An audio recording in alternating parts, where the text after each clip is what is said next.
Good day everyone, I am Angela Muñoz from BSc English 1A. So for today's video, we'll be having a discussion about the distinct features of China's English. Globalization of English has promoted variety of English.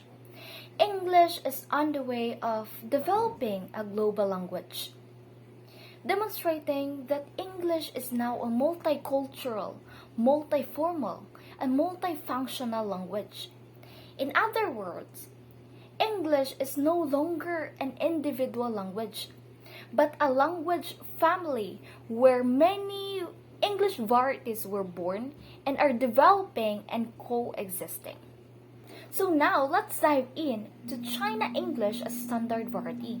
So what do you mean by standard variety?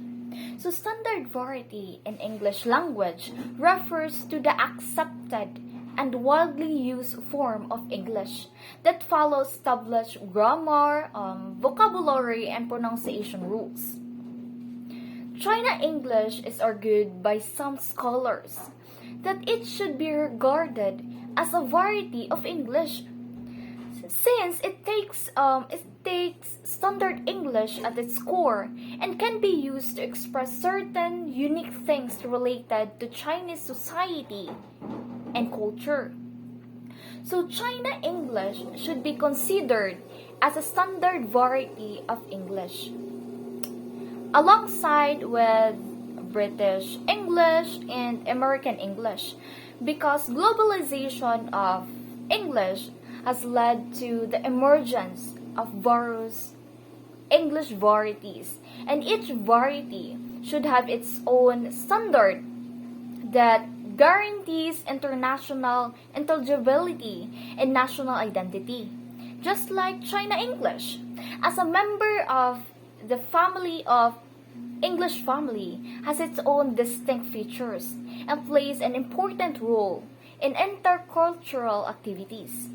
It suggested that China English should shift away from exonormative model and establish its own standard based on its unique characteristics. According to Yang Zulong, the reason for any language to exist is its functional value.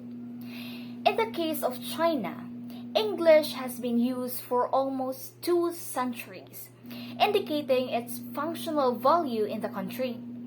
So English has become a necessary part of many Chinese people's daily lives, with millions of individuals learning and using English for various purposes, including communication, education, especially work.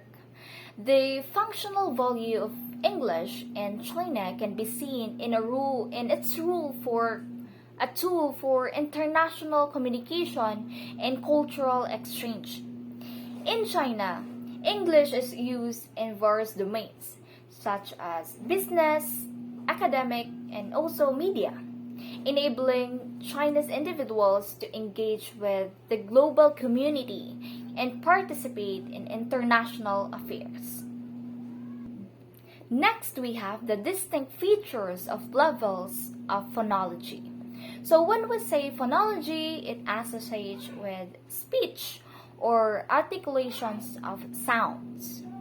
The quote from Peter Roach suggests that the concept of standard received pronunciation in English is not based on scientific evidence, but rather as convenient fiction.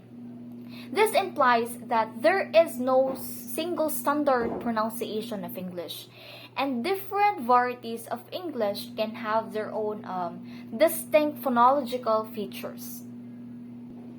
In the case of China English, it has its own phonological features, influenced by phonological patterns of Chinese languages.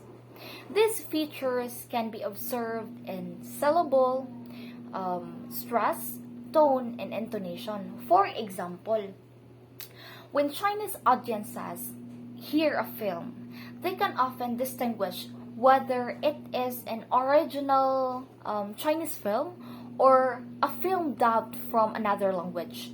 This is because the dubbers intentionally modify the syllable, stress, tone, and intonation patterns to create a flavor that aligns with the foreign atmosphere of the film. This phenomenon reflects reflects the influence of Chinese phonological patterns on China English, and highlights its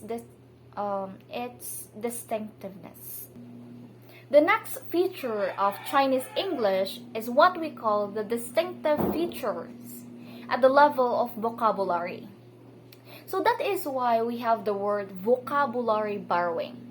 So refer to this example.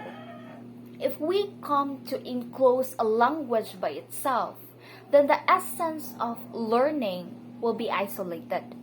So due to these factors such as migration, colonization, and even trading, here comes the language contact. So when we say language contact, it collaborates with vocabulary borrowing. And the vocabulary borrowing, there is a new speeches or the fresh ideas, fresh concepts that will added to communication when we communicate with other people. That is why English has borrowed a large amount of words from Chinese, and some of them have become part and parcel of English language.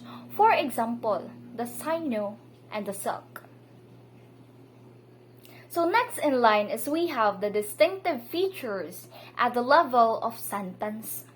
So Chinese refer parataxes, and they resort to reasoning for achieving logical coherence. So Chinese refer to parataxes as the placing of clauses or phrases one after another. So it resorts for reasoning for achieving logical coherence. So in this one, Chinese English, they don't use too lengthy sentences. Rather, they wanted it to be clear and concise when communicating. Like for example, one for all for one. Next is sentences without subjects.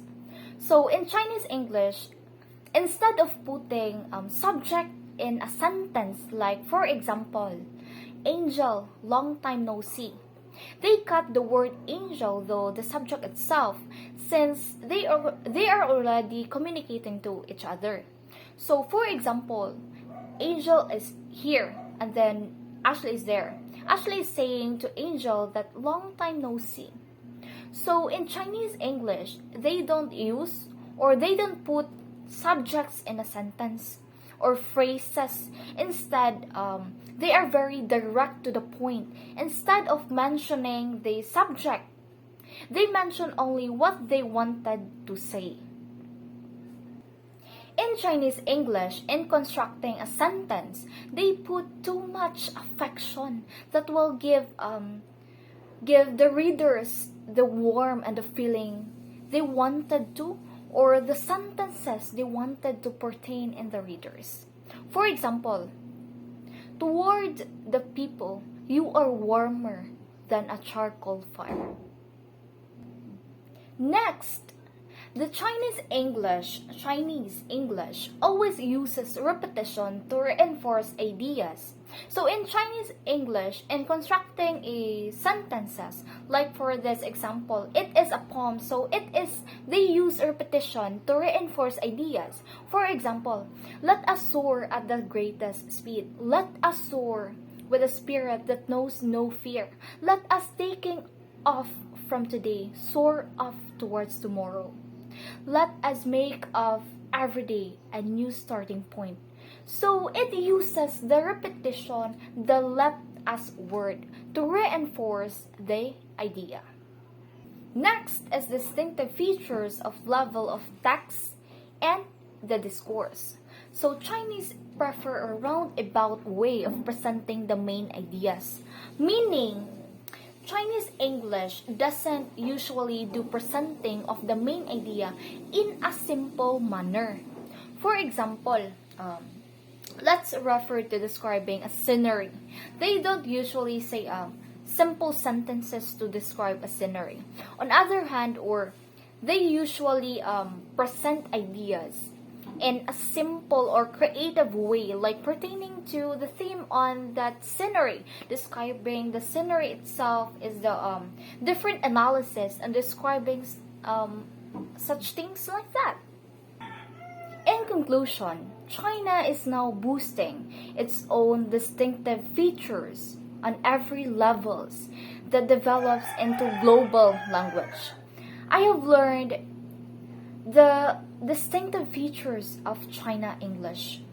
This emphasize the dynamic nature of language evolution and the significance of cultural context in linguistic expression. By recognizing the diverse standards and variations within English, I have gained a deeper appreciation for richness of language diversity and the importance of embracing linguistic differences in fostering effective communication. And then that's it. Thank you for watching.